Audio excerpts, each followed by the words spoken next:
Hello বন্ধুরা, ব্যাপারিয়ান ব্লগে তোমাদের সবাইকে স্বাগত। আজ অনেক দিন পর আমি একটু ছাদে আসলাম।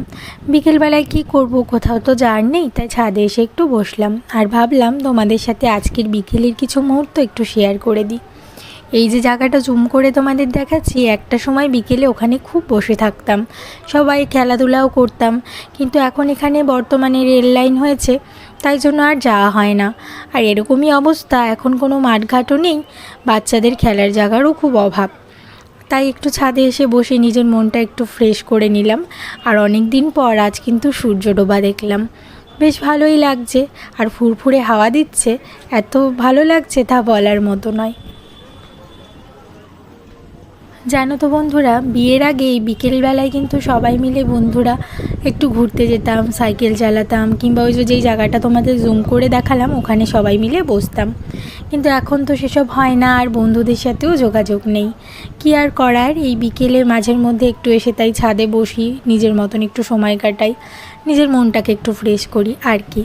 এদিকে সন্ধ্যাও নেমে আসছে, তাই এখন নিচের দিকে যাব, কারণ দেখতে দেখতে কখন যে 6:30 বেজে গেল বুঝতেই পারিনি।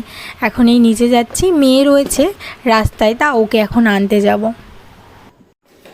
এখন বেশিরভাগ সময়টাই আমার মেয়েকে নিয়েই কেটে যায়, আর ঘোরাফেরার কথা তো বাদই দিলাম। তো যেটুকু অবসর সময় থাকে, কিছু কিছু সময় একটু নিজেকে সময় দিতে খুবই ইচ্ছে করে, তো তখন একটু একা একা ছাদে এসে বসি, ব্যাস এইটুকুই।